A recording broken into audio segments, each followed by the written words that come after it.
The Buckeye IT red. I love it. You got black too, don't you? Once in a while. Yeah, red and black.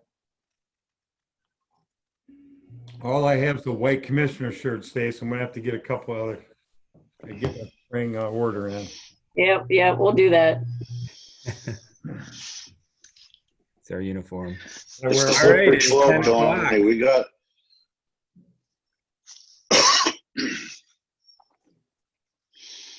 Okay, let's call this meeting to order. Please join me in the pledge.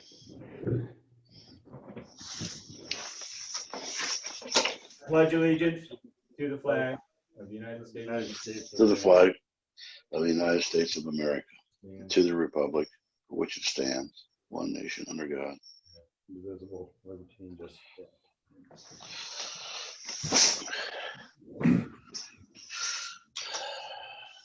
Commissioner Kirschner, you have a prayer for us?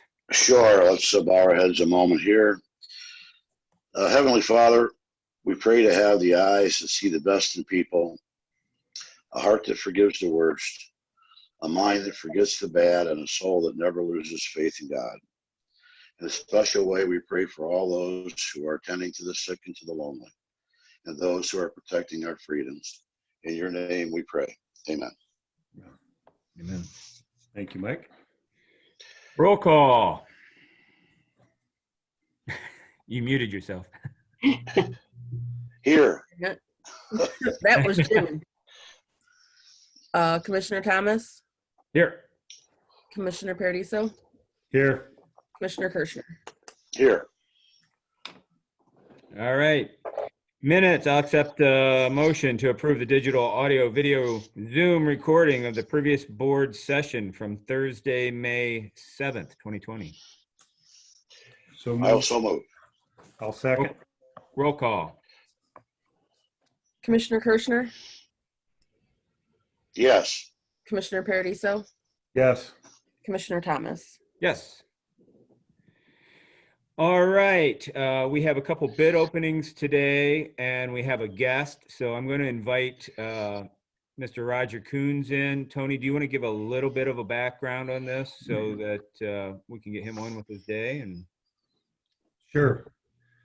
Roger Coons is the president of North Coast Security. They're located in Fremont, Ohio, serve Northwest Ohio in a variety of security capacities.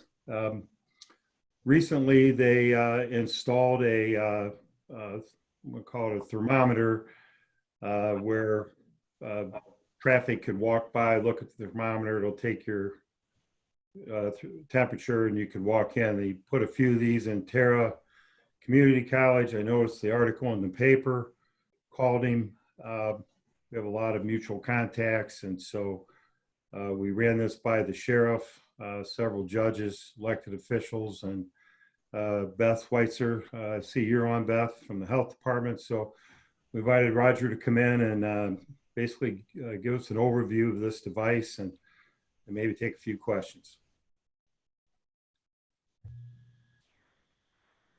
Good morning, everybody. Again, my name's Roger Coons, and we do a lot of service in Seneca, Sandusky, and Ottawa counties are our basic operating areas, but we've also moved into all of Northwest Ohio. And basically, just like everybody else, around March 15th, we got kind of stopped in our tracks with the momentum that we had going forward. So about 2 weeks after that, we started looking for products that we could use to help the community get back to work.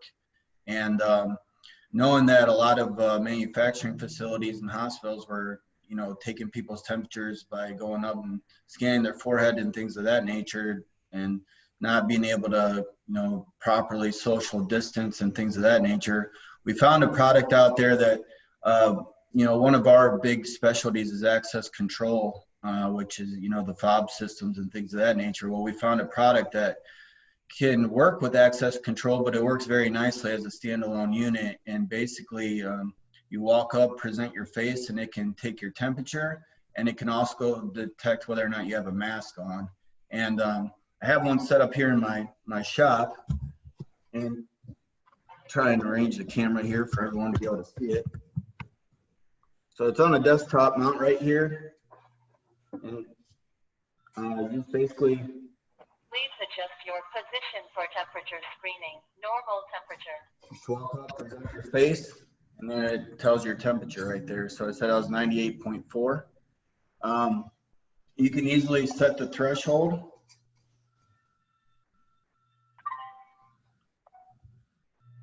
I'm gonna set it for 96 degrees so you can hear what the sound is if you're above the normal temperature.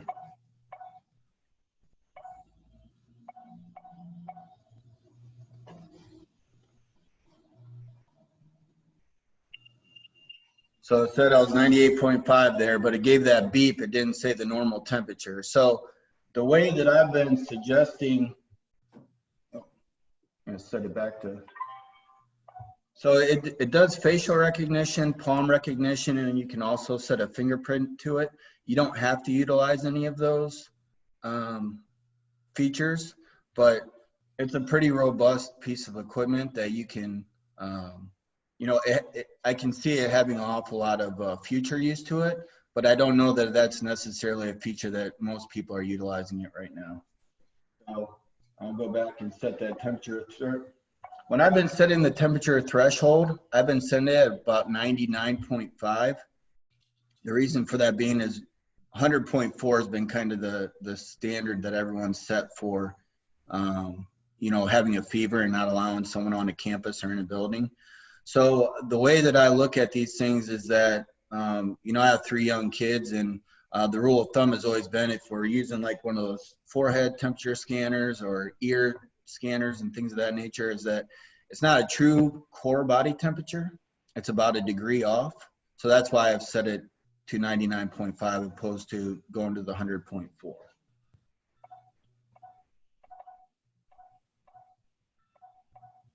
But you can also set it to where it has to detect a mask. So I'll turn that feature on right now. So now if I walk up, I'll still have a normal temperature, but it's going to beep at me because I don't have a mask on. I'm sure everyone can. Please adjust your position for temperature. So it says without mask on there.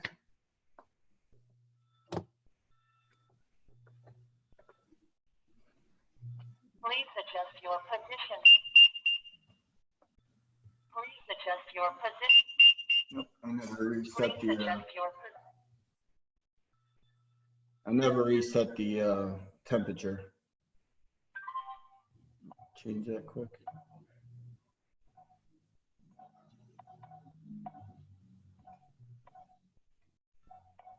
So Amazing. now it's set to 99.5, and it says it requires a mask.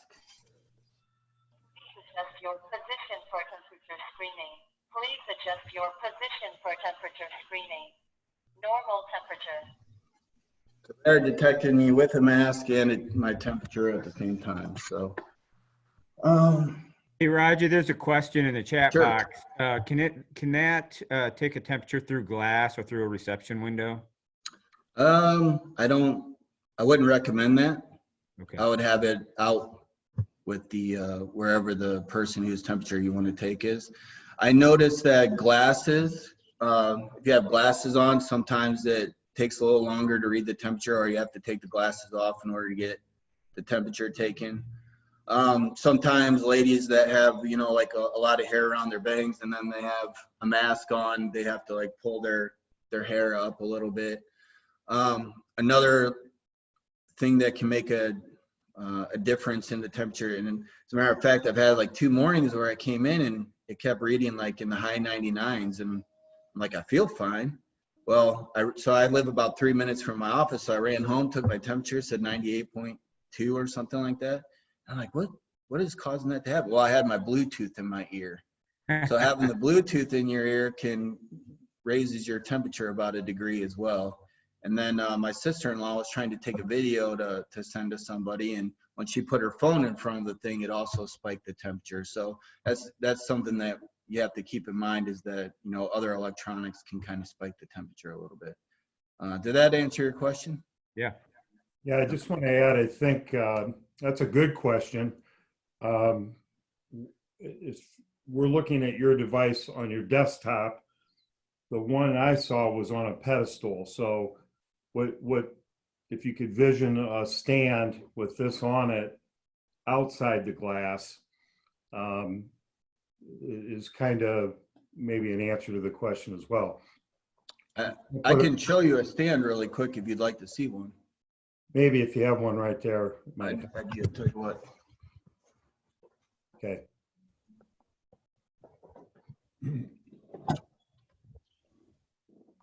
So here's the There you go. basically you go right on the stand here, and it's adjustable up to here, and doesn't look like I have any on the stands themselves, but that's kind of what the stands look like, if that helped. Hey, Jimmy, can you unmute folks so they can ask questions if they have any? I know that the sheriff is on and Beth Schweitzer on.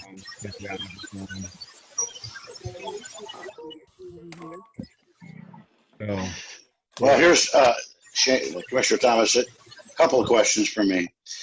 First of all, this gets set up, I'm trying to visualize from a practical standpoint. This gets set up at the entrance of the Justice Center, for example. That's where a lot of activity, people come in and out. If that thing goes down, who's there to fix it? If there's a glitch in the software or something happens. So this device will be supported by North Coast Security. So just like any other of our products that we offer, if they're not working, you have somebody to hold responsible, I guess. And that would be us. So there's a 3-year manufacturer's warranty. So everything would go through us if you had issues. I'm thinking of, again, from a practical standpoint, there's a lineup of 5 people waiting to get in the courthouse. And the first one gets temperature, second one goes on the blank for whatever reason, as software does from time to time. And that lineup is still there. How's going to happen if that thing is not working?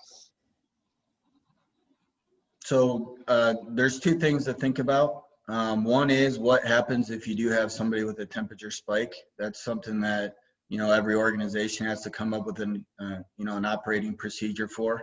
Do you have a standby thermal reader to take a second opinion? And I guess that would be my answer to, if the product malfunctioned, having a spare one that you do a handheld temperature screening with. Okay.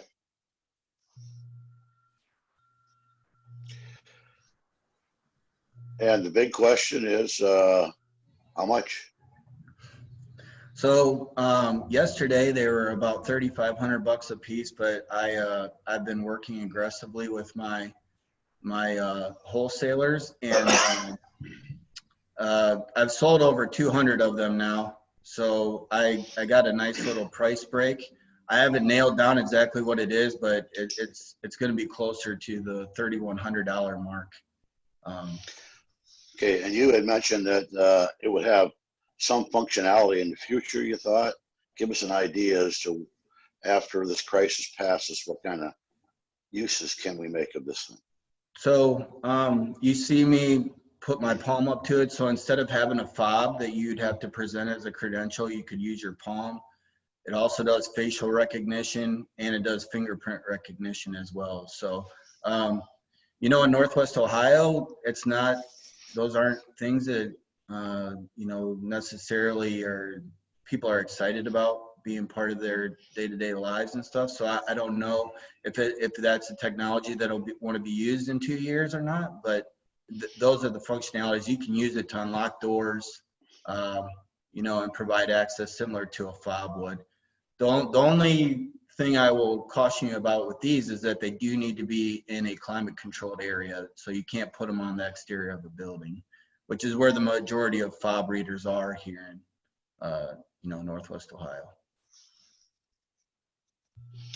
I know we have some questions, so Shane, I'll go back to you. But Roger, you did indicate that you can purchase a device as a standalone, kind of like we're seeing it now. You either, the alarm goes off or it doesn't, or There's also some software that comes along with it. And I think having it tied into your software does provide additional features that, excuse me, that you might not get on a handheld. So with the software, and I don't have it set up on my computer.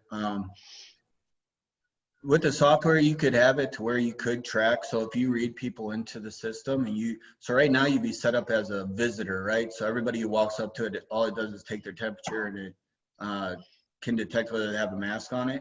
But if you go to the effort of putting the individual users in, you can actually track temperatures. You can track whether or not they're wearing a mask that day and do those sort of things. You can deny access to a door if their temperature is, above the threshold, or if you have a employee or something that you need, parted ways with, that you could immediately take them out of the system, similar to the way you would with the typical fob system right now. There was some question on the software, are the updates included? And with the software, it's a one-time license cost for up to 10 units. If you purchase more, there's obviously different levels of licensing, but it's a one-time cost, and that does include future firmware upgrades. In order to do the firmware upgrades, you do need to connect it to a network. So that's something for your IT staff to take into consideration on whether or not they want to, if they were going to use the software, whether or not they'd want to create a second network that's not tied to the rest of the county, or if it's something that they were comfortable putting on the rest of the county. I know that is a huge hot topic, especially what would happen to us here in Sandusky County. I think Jake's on. Jake, you want to speak up, please?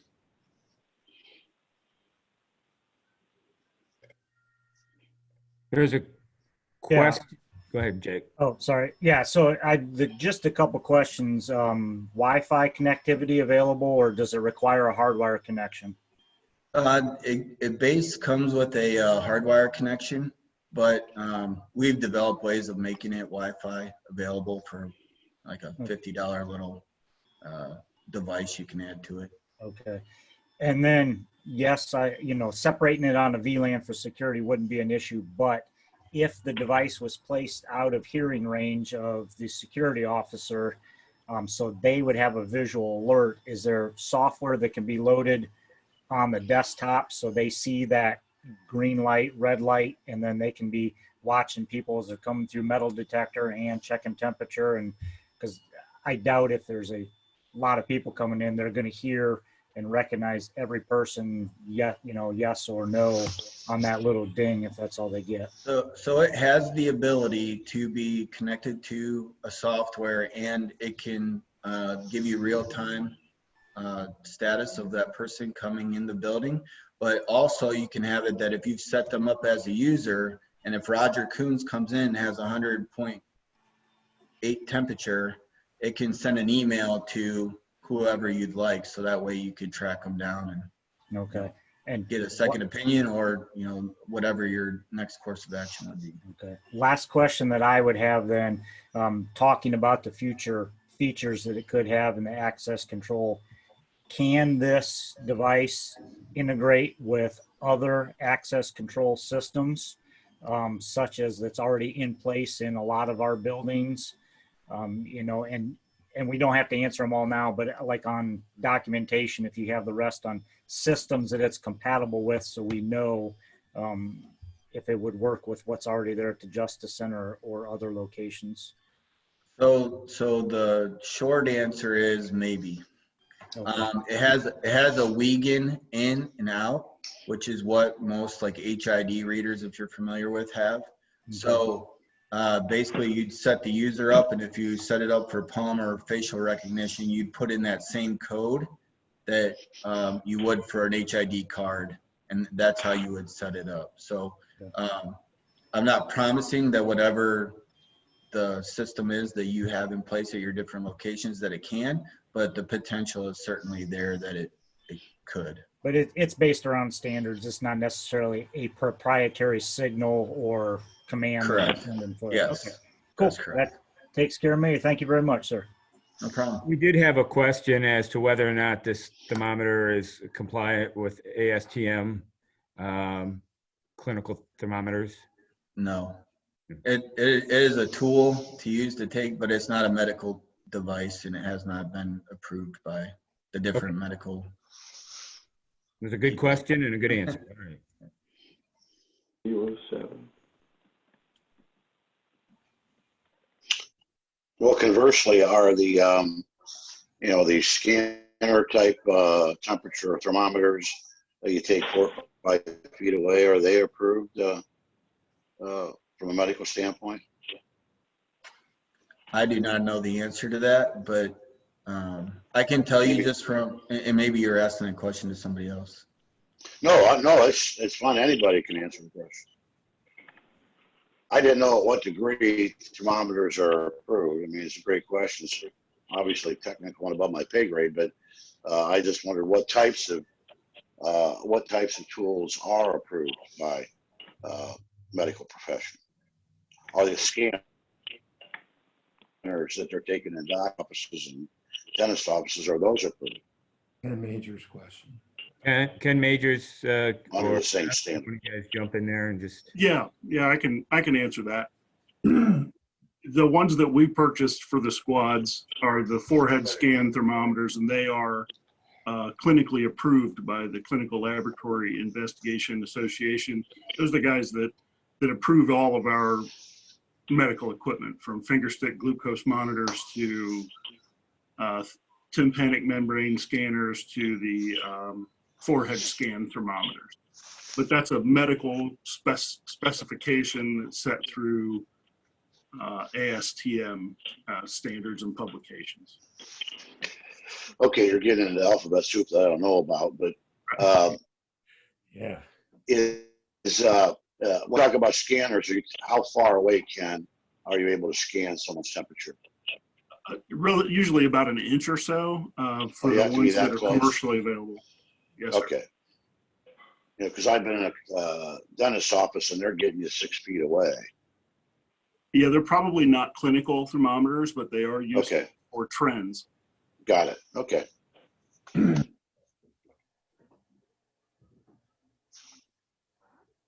All right, there was a question on, do you have any idea if you take a drink and it's hot or cold, when you walk in, is that affecting the? I haven't noticed if you take a drink if you're hot or cold, but I noticed that if it's cooler outside and you walk in, that you might show up a little cooler on similar to the forehead scanners. I mean, I've been read anywhere from 94 degrees to 98 degrees. I think the biggest objective of the forehead scan is just making sure you don't have somebody with a really spiked, temperature. But yeah, I mean, I was at a manufacturing facility and they went and did a dry run with about 20 of their employees before they opened up, and they were taking temperatures outside and people were 88 degrees and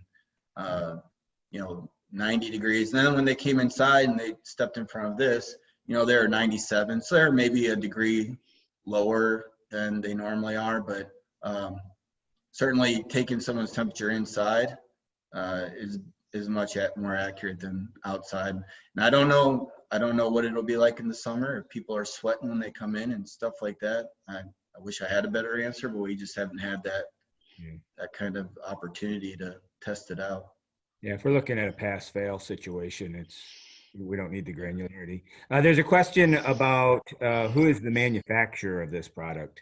ZK Teco, TECO. Okay. Domestic? They have a ZK Teco USA, but it's I believe that it's all developed overseas. They have manufacturers in one is in China, one is in India, and one is in, I believe it's Thailand.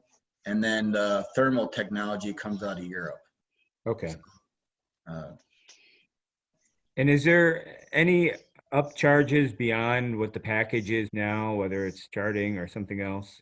So basically, the price I gave you is us coming and setting it up on the stand, teaching you how to calibrate it and do that type of thing. If you want to incorporate it with your doors and things of that nature, we would work with you on an individual basis to give you a price before, you know, we would do that type of work for you. But it's all stuff that we do every day.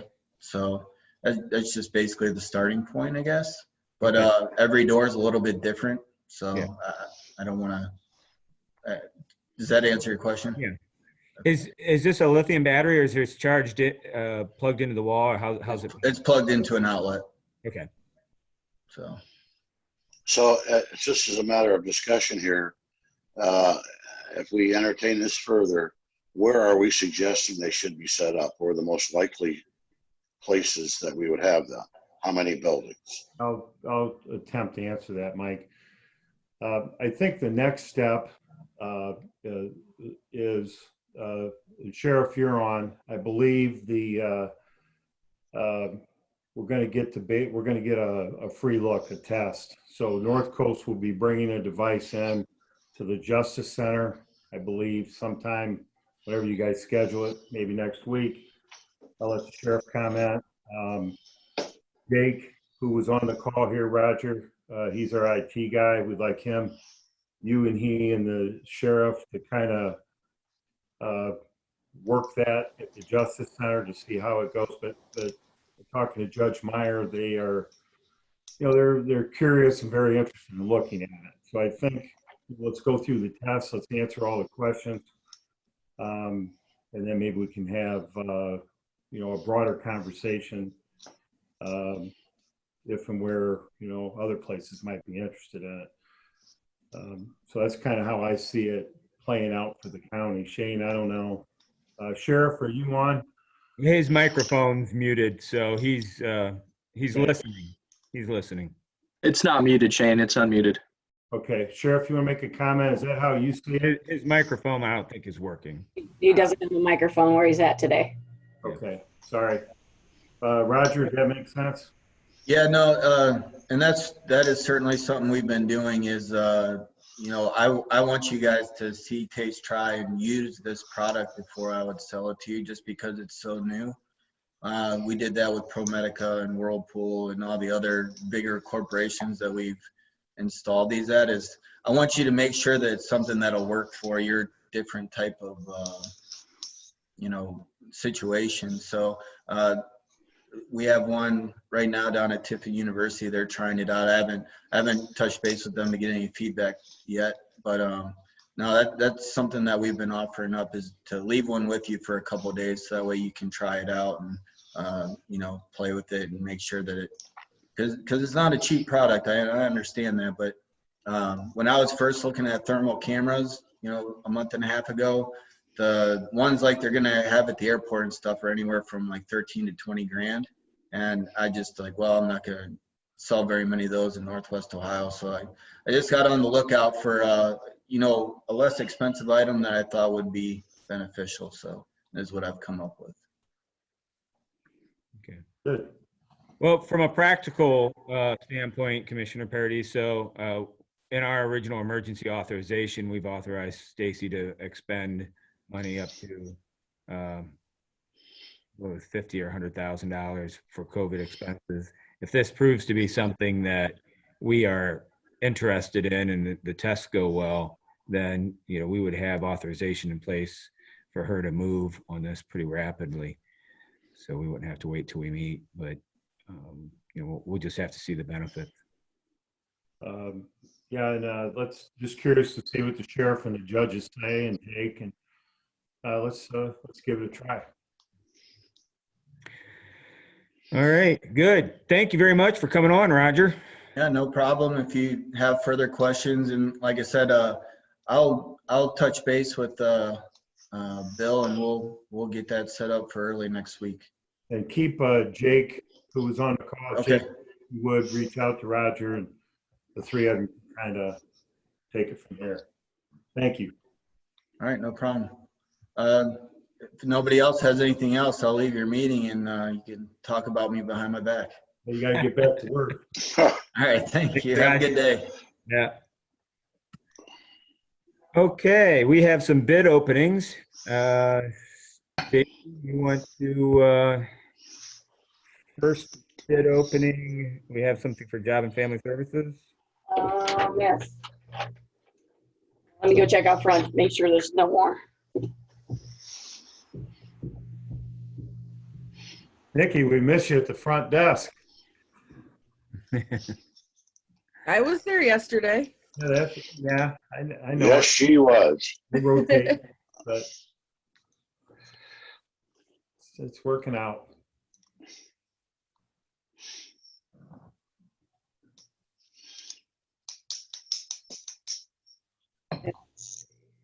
Good morning, Vicki. Thanks for joining us. And I think the one for Job and Family is just a proposal. So there's not necessarily an amount. Okay. I think I can read. But the only one I received is from staff, area transportation. So I can scan this and send it out to Kathy. I don't know if Kathy wants to say anything about this, what it's for. Kathy, are you on there? Yes. Can you hear me? Yep. Okay. So we had 2 RFPs. One is required net or Medicaid transportation. That's the bid I'm guessing you received from SCAT, and we appreciate that. The other RFP we had out was for comprehensive youth work program services, and I'm assuming we didn't get any bids on that. What we are doing with that, so the commissioners know, is we currently provide all those services, though we are required to ask for bids on a few of the services. So what will happen next, if we receive no bids, we will request to be authorized by Area 7 to continue to provide those work services to youth 14 to 24. Any questions for me? Thank you for joining us. Good, Kath. Thanks. Thank you. We have another bid opening. We have the Village of Bloomville Sidewalk Replacement Project. Jimmy, could you unmute Charlene so she's on if we have any questions?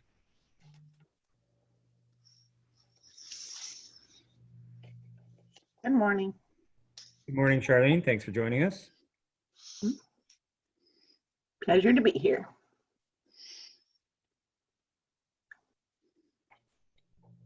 I'm looking. A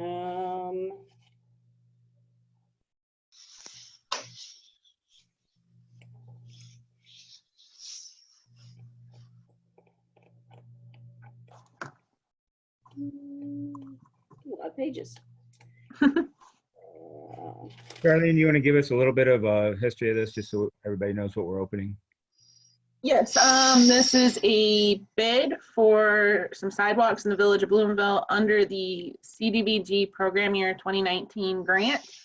This is for some new sidewalks along Beagley and 19, part of the community development over there. This was a special allocation on the CDBG?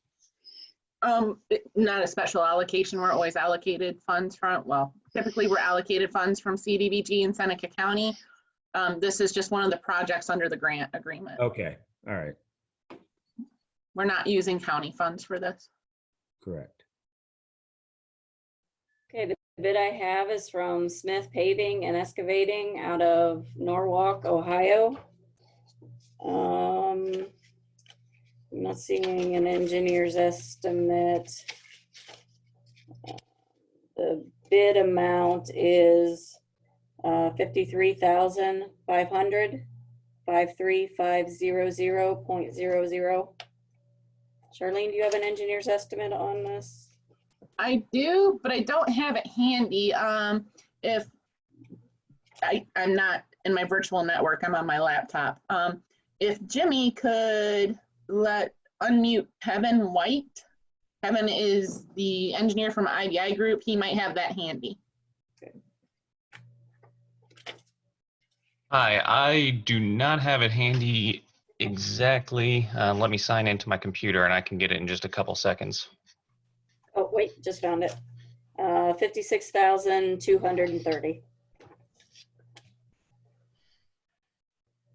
56230 is the engineer's estimate. And those are the only one I have. So I went ahead. Okay. I can pick it up on Monday or Tuesday. Okay. Thank you. Thank you. All right. Administrator's report. You've got Stacy. I think the only thing I had today, wanted to touch base a little bit about next week's board session. We're planning on doing an evening meeting on the 21st at 7 p.m. Nikki's still working with the township, being some of the guys are in the fields.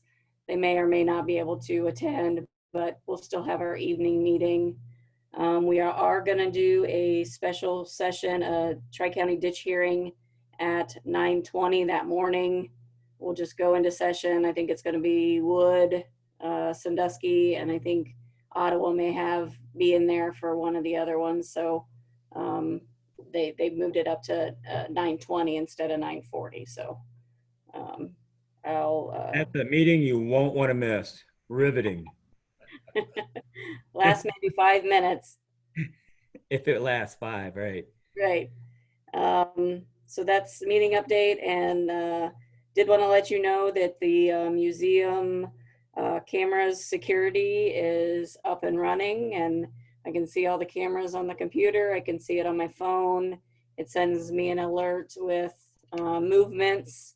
So it's kind of neat to see, and it's up and running. I'm sure we'll get this probably on John's radar too, get him on his computer, his phone maybe, and maybe even if the sheriff wants to see it. But it's pretty good. The cameras are really, really good quality. So Charlene, that'll get turned over to you. I mean, we'll pay the bill, but I think the second part of the project with Cornerstone is about halfway done. I think their due date was June 8th. Is that right, Nikki? Okay. Okay, then we'll request reimbursement once that's all done. Okay, thank you. Thank you. Thanks for the update. I appreciate it. And again, that was grant funded as well. All right, good. Commissioner reports. Commissioner Kirschner, anything today? I'll pass today. Everything is good. We're just here working hard and trying to take care of those things that are in front of us. But a lot of Zoom meetings. Most of the places, the Ritz and the museum, they still having their meetings, but they're short and sweet. I did notice the fair board has decided that they're going to defer their decision regarding the fair. I think that was a smart move.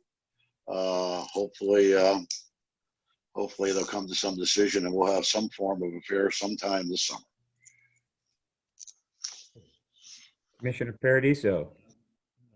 No comment right now. Thanks. Okay.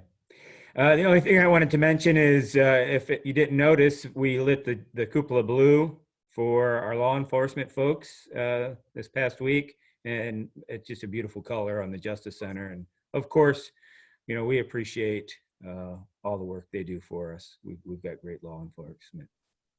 So shout out to Bill Huckleberry and Fred Yeah. and all their work. All right. Old business. Anything new on the budget? Nope, nothing new on the budget. I just left it on there in case there was anything. I'm hoping to get sales tax numbers maybe tomorrow. They're supposed to post sales tax numbers by the 15th, so but I won't know that. Yep. And just always reminding folks, there's a tremendous lag in the sales tax. So we're really not going to know until June, July, August, what our actual sales tax revenue is. And obviously the casinos aren't open yet. So we continue to monitor it every week. We talk about it too much, I think, but we're just not going to know until it hits our account at this point. I will say one thing, Shane. I did talk to Representative Reinhart and Senate Bill 310, which is the bill that talks about dispersing money to the local political subdivisions from the state that they got from the CARES Act, is being underwritten, being reviewed by the House Financial Committee at this point. Won't be voted on for a while, but we want to keep a close eye on that. Our friends at Highbridge have kept us current, but we need to stay focused because that could be significant dollars. Right now, as you guys know, it's just reimbursement for COVID expenses, but there is some conversation that it could be converted to also supplementing operational costs if all the COVID money is not used up. Jimmy, could you unmute Mike Dittoe? I think he's on, and see if he has anything to add to that conversation. Yeah, thank you, Commissioners. Can you hear me okay? Yeah. Yes. Morning, Mike. Great. Good morning. Commissioner Kirchner covered that perfectly. Senate Bill 310 was passed by that Senate just a week ago. The House is in deliberations. It's our understanding that there is some back and forth as to what the structure of those reimbursements should look like and what the proportion would be for counties and municipalities. Should they mimic the local government fund and how that's distributed, or should there be some other method? So if you, as a Board of Commissioners, have one particular way that you think it should go, we'd certainly be happy to talk to the legislative leadership in the House about that and advocate however you see fit.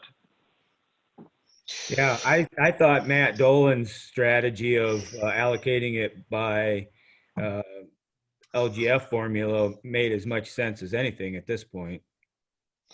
Yeah, and I agree with that, Shane, except that I don't agree with the amount that he's talking about doing. The state got 1.5 billion, as everybody knows. And I think Dolan's bill, Mike, help me out if this is true, is talking about dispersing 350 million to all of us. Correct. Except the big five. So that leaves a significant amount of money in the pot that the state is still going to have to decide about how they're going to disperse. I like it in the beginning that they disperse as much as possible rather than kick it down the road and have another discussion 2 months from now. And I think that's been a big sticking point on the discussion. Commissioner Kirchner, you're correct on that. The reason, my understanding is the reason the $350 million is settled on for the moment is because the Federal CARES Act has very strict guidelines on how the money can be used, specifically for COVID-related expenses and not already budgeted expenses that you may have incurred.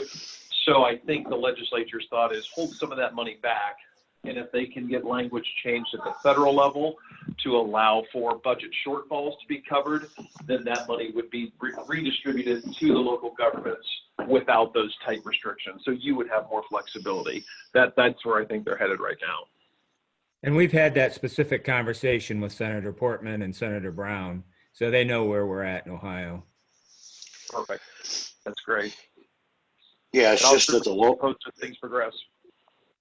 It's just that the local political subdivisions have been stung so often with money that was supposed to come from the state to us that we either got none of or less than our fair share, if you will. So it's, we look at it with the jaundiced eye. Yeah. And we'll I see, completely understand. we'll see if we get the opioid money or not. We'll believe it when we receive it, right, Shane? Yeah, that's right. I just wanted to make a comment under old business. We have 10,000 masks in the commissioner's hallway.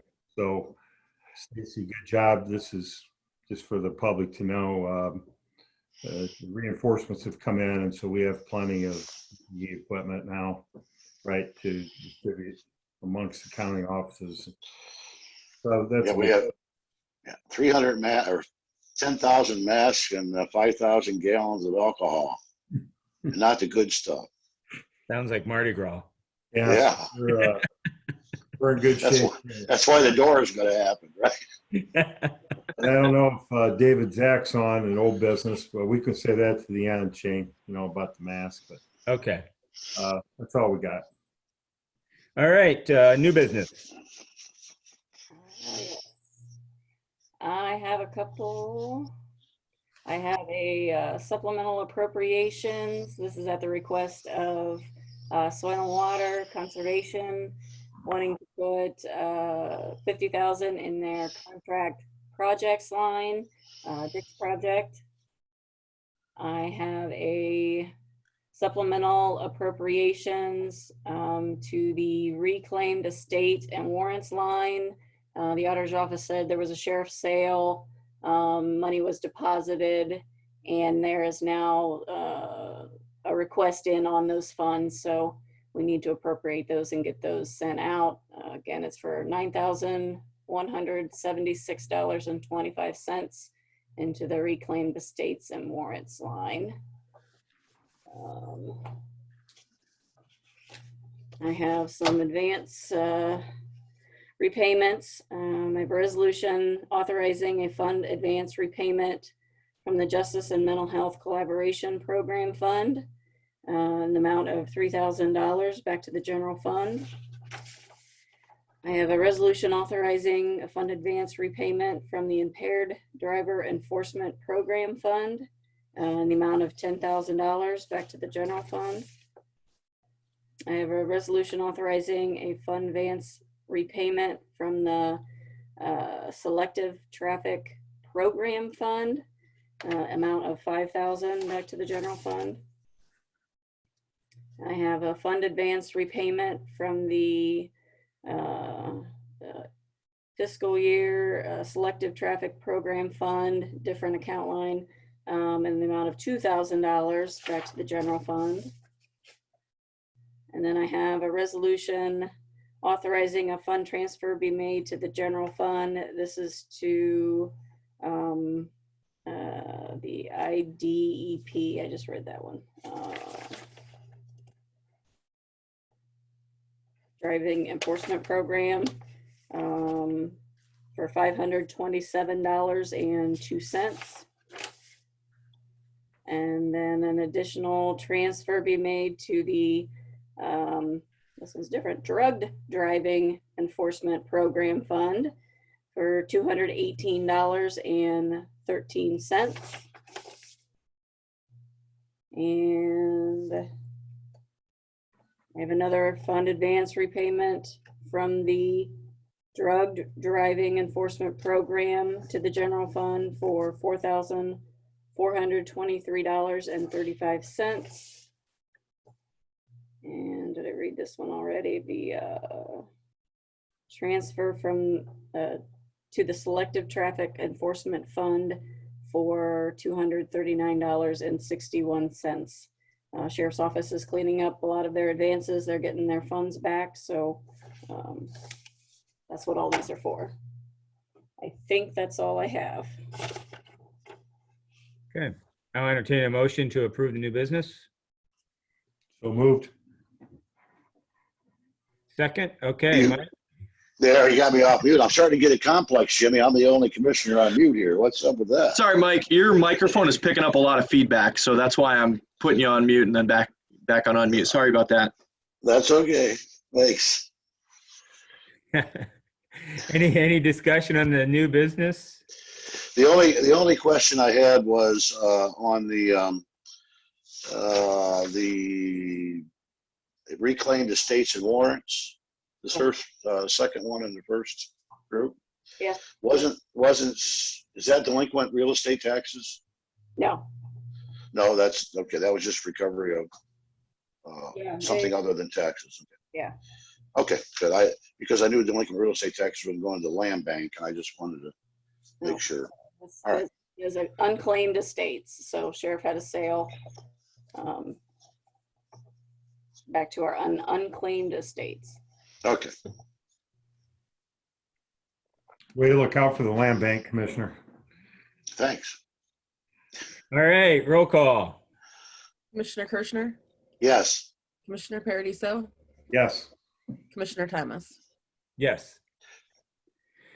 All right, it's time for public comments. Jimmy, if you have anybody that's reached out to you, you want to open them up first? I haven't had anyone individually, so if you're in here and you'd like to speak during public comment, go ahead and put something in the chat. If we don't get anything here in the next 30 seconds or so, we'll just open up all the mics. Yeah, I want to see whether or not Mr. Ballwright, Tom, if he figured out how to attend the meetings. We've checked on it a couple of times and I haven't heard his voice. Are you out there? Okay. We might have to give him a call. We have someone named Tom in here. I don't know if that's Mr. Breidenbach or not. Let's see here. Okay. It won't let me unmute him, so I don't know. I'm trying. All right. Well, if you are in here, hello, Tom. One of the things, could you unmute Amy Reinhart? One of the things we did is authorize the use of our parking lots for, to host dining areas for downtown restaurants. And, I know that's moving along. So I'd like Amy to comment on that.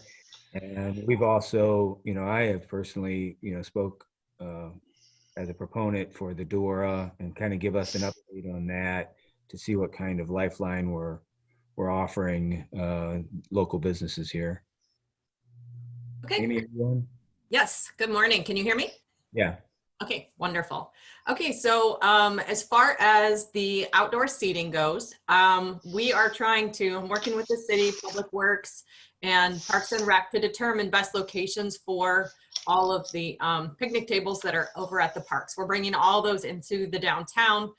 Most of the outlying businesses, restaurants, bars do have some sort of parking lot or someplace where they can set up some outdoor seating. But unfortunately in the downtown, they're very, very limited. They don't have any green space or personal private parking lots. So we're working to try to bring those tables into the downtown to create more seating. So I guess at this point, as we're working on trying to do an initial layout for where all those park benches are going to go, one of the questions I had, since we have a significant number of restaurants and bars right on Washington Street between Market and Madison Street, is there a certain amount of parking spaces that you're willing to give up for picnic tables on a regular basis, or is that only weekend only? So I guess that's where I'm going, because I'm trying to determine whether or not sidewalks are big enough. So that was kind of the first question that I had for the commissioners. Just don't take Julie's. Well, if we stick to the lots that are closest to the street, I think we're not going to impede on any of the actual county staff. So Yeah, I would just say it's going to be a balance between parking that, the downtown's giving up and seating area. So whatever you think is appropriate is great. Stay out of the green ones, and we'll be happy to host you. Fantastic. I haven't received any requests yet. Will those be coming? That's what I wanted to find out before we did any requests. What were we thinking? So yes, I will contact you a little bit in a little while, Stacy. Okay. Amy, we mentioned this before, but with the county being closed on Fridays, I think you probably can creep into some green space on Friday. That's true. Green parking places, but obviously it's a 7-day week, so we're trying to help the restaurant Monday through Thursday as well. But I think the weekend, Friday for sure, you could get a little creative, maybe expand it. Yeah, I would say just as a general rule, and I don't know if this works or not, but that I would feel comfortable giving up half of the public parking during the week. Those spots that are marked as public, both in the commissioner's lot and the RTA lot, just so that we make sure there are some left, and try to do it in one section if we can. I'm concerned about, foot traffic and auto traffic in the same area, if you will. So we want to try to get the foot traffic in a certain zone and get them out of the way of the car patterns. Yeah, good suggestion. Okay. Okay, Thanks, we'll put something together on that and I'll get with you. Okay, then as far as the DORA goes, so again, with the restaurants and bars having a reduced amount of seating that they're allowed to have within their facility, the outdoor seating is definitely the way to go to support them. Well, that is true for the DORA as well, especially when you're talking about the Renaissance and the Laird Arcade Brewery, who only have alcohol sales. So the DORA is an opportunity for those businesses to be able to expand their business and their sales into the outside, where people can go sit on these picnic tables and have a drink with their family or close-knit groups. Again, trying to determine with Beth Schweitzer what exactly that looks like, what's a small group, and you know, what are the regulations there. But either way, so the DORA is the opportunity for you to bring a beverage into the downtown within a very specified district that is being laid out by the city, and being able to sit down at a table, walk down to Cherry Alley and sit down at a table. But again, you're sticking within the downtown borders that are set up. So this coming Monday, the initial application will be introduced to council. The first reading will be on April 1st, May 1st. Wait, we're in May, June. Wow. Let me back up again. Let me start over. Welcome to 2020. You know what? All the days are running together. All the months are running together. When I finally get out of my house, it will be different. It's worse. Jimmy, rewind the tape. Rewind the tape. Here we go. Okay, here in May. Okay, so this coming Monday, May 18th, application will go to council. They will do a first reading on June 1st. June 15th is public comment. So they have to have a couple of weeks when they have that out in the newspaper. It has to be published. So on the 15th, they will do that public meeting. And then on the 22nd, they will have a special meeting where they will have the third reading and they will vote. So it is their hope to have it approved by the 22nd.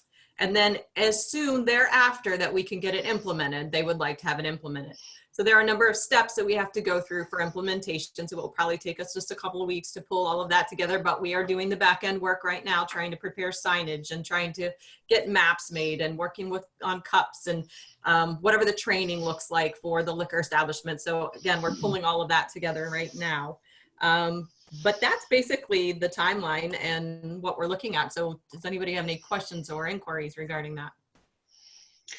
This may be too simplified, Amy, but when it comes to the number of people in a certain area, if you're using picnic tables, is that what you're telling me? Well, yes, we would like to have the picnic tables be places people could go and sit. Okay, well, my point there is pretty simple. You can't get any more than 8 on a picnic table.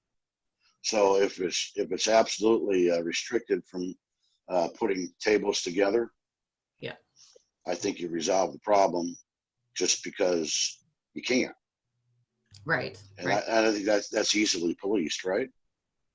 Well, we are trying to come up with the correct verbiage because we are going to we're putting clear tablecloths over top of the wooden picnic tables. Yeah. It's too hard to clean the wood, but then underneath that we are going to have kind of the rules and regulations. So this is how you are to behave.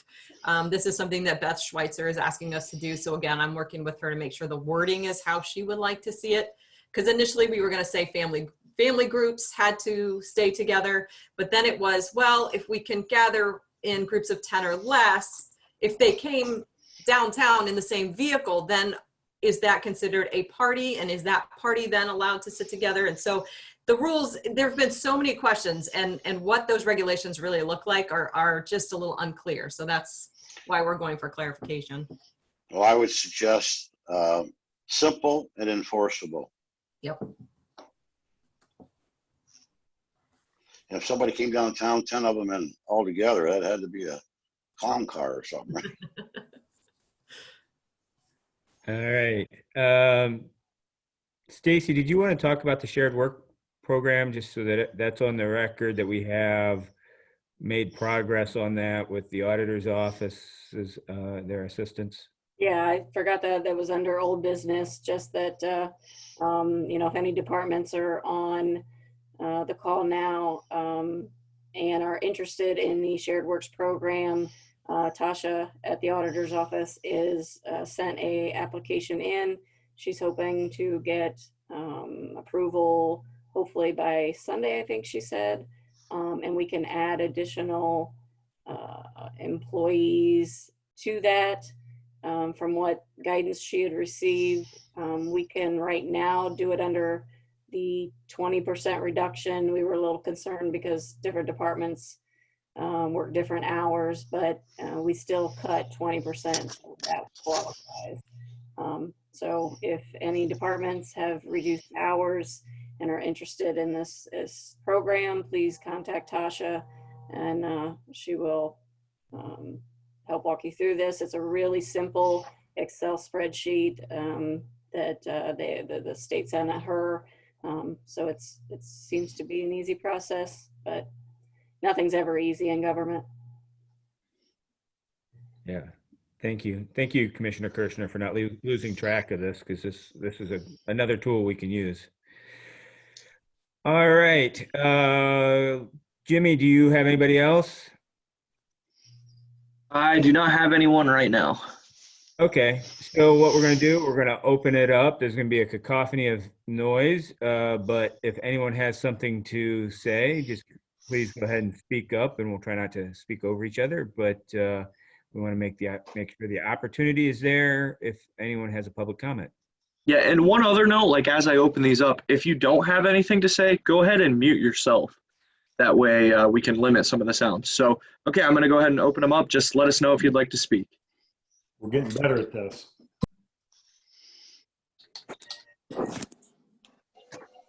Hi guys, it's Audrey. Can you hear me? Yep.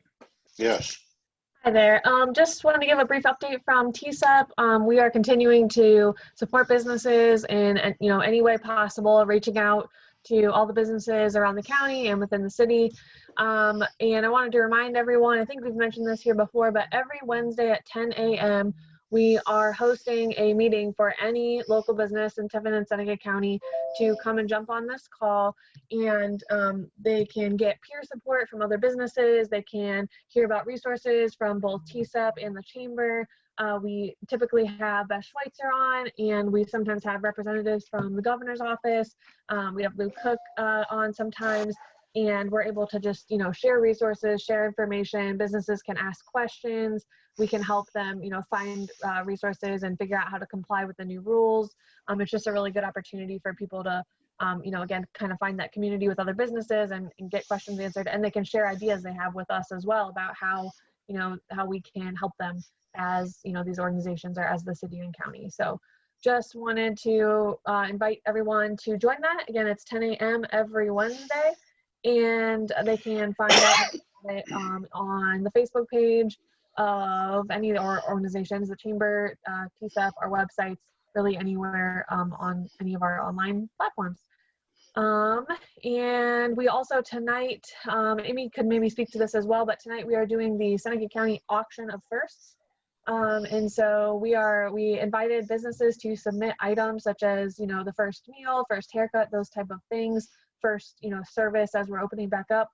And then we are auctioning them off. The bids have been open all week, and tonight our lovely auctioneer Bill Jones is going to do a Facebook Live sort of event auction for us to kind of close it out. And the bid, 100% of the bid money goes to that business that is, providing the item. So it's not a fundraiser for anything else. It's just, trying to give these businesses a boost as they open back up. So we have some really exciting items on there. We have an hour-long ride, horse riding lesson. We have first shopping spree around Tiffin. We have someone designing a free logo, all kinds of really exciting things on there. First meal in some of these restaurants. And so we encourage everyone to go on to Facebook, find Seneca County Auction of Firsts, and go ahead and get your bids in and join us tonight for that. One more thing, we are also doing a social media promotion kind of coordination thing where all of our local organizations are going to promote local businesses on social media all on the same day. So again, check our website, check our Facebook. All they have to do is fill out a real short Google form, give us their information, and then we're all going to share out their post all together. So we've heard feedback from businesses that when, you know, different organizations like the mayor's office, for example, shared their post, they got a lot of great business that day and they really made good profit. So we wanted to build on that and help them out in that way. So again, any businesses, please spread the word. They can go and enter their information for us to help promote them. It looks like, I think that's all I had. And it looks like Amy wants to also add to the auction. And so I don't know if she's muted. Can you talk, Amy? There you go. Okay, so just really quickly, one thing I did want to add, if you are interested in bidding on the auctions tonight, we suggest Amy? go. I'm sorry. Sorry. Okay. We suggest that you go to 419auctions.com, and that is auctions with an S. So it's just our area code, auctions.com, and register now so that when we go live at 6:30 that you are ready to bid. So it does require you to just put in your information today. So do that during the day, and so you're ready to go tonight. Amy, what's the format going to be? Is it going to be a Zoom or just kind of typing things in? So it will, the 419auctions.com is where you will place your bid. So when you go to that website, there's a green button that you click that says go bid. So you'll click on that and it will bring up all the items. So Bill will be on the Seneca County Auction of Firsts event on Facebook. So that's where the auction will be live. He'll be zooming in and doing a live feed on Facebook. So that's where he'll be doing the auction, but you'll be bidding on the 419auctions.com site. Okay, so just to make certain, just because you log into 419auctions.com doesn't get you to the live auction. That will get you to the where you can bid, but that the live portion where Bill is doing the physical announcement is on the Facebook page, Seneca County Auction of First. Seneca County, say it again, Seneca County Auction of First. Okay. It's Very an event good. on Facebook. Mike's going to be running me up on that first haircut. I should get half off. There's some really great items in there. Pedal Company's got an hour ride for $9. The Renaissance has their new party bus on there with a group of 6 stopping at 2 wineries and getting a meal and getting a couple of beverages. So those are great. There's manicures, pedicures, there's golf, you name it. There's a lot of great items on there. So I would suggest everybody just. What's that? I see Stacy nodding and smiling. Good. All right, thank you. All right, one last shout out. Is anybody else out there? Okay, Stacy, did you want an executive session to Looks discuss like quickly. contracts? I'm sorry, was there someone who wanted to speak? Sorry, Stacy just asked me if I would talk about the pinwheels. Oh, yeah. Oh, sorry. Okay, so last night we were able to get the our whole display out for supporting our 2020 seniors out on the Justice Center lawn. So all the pinwheels are up on the Market Street side, and across the front we've got our small yard signs with every one of the Seneca County high schools, as well as TU and HU signs out in the front. We are waiting on our last big banner that will go up. The stakes are in. The last big banner will congratulate our 2020 seniors, but it is now up on the green. It looks really nice. And we should be getting today, tomorrow, which dependent upon the weather, the downtown businesses will be decorating their windows as well, congratulating the seniors. Perfect. That's all I got. And we will be rotating school colors across the cupola, so. Excellent, thank you. We haven't been able to find any sidewalk chalk artists, huh? No, unfortunately, this is the school year's winding down. The kids are trying to get everything done. Seniors were done last week and the rest of the kids are finishing classes this week, and it didn't work out. All right. Seeing nothing else, we will take a break to go into executive session to discuss property acquisition and contracts. Should be very brief. We're going to pause this video and then we'll return to go out of session. We don't expect any action coming out. So I will accept the motion, I guess, at this point. I move we go into executive session to talk about property acquisition. Second. Okay, roll call. Commissioner Kirschner, Yes. Commissioner Paradiso, Yes. Commissioner Thomas. Yes. Okay, I have 11:09. We are recording. Okay. It's 11:18. We're back out of executive session, and I will accept the motion to adjourn. So moved. Second. Okay, we are adjourned. Thank you, everyone, for joining us.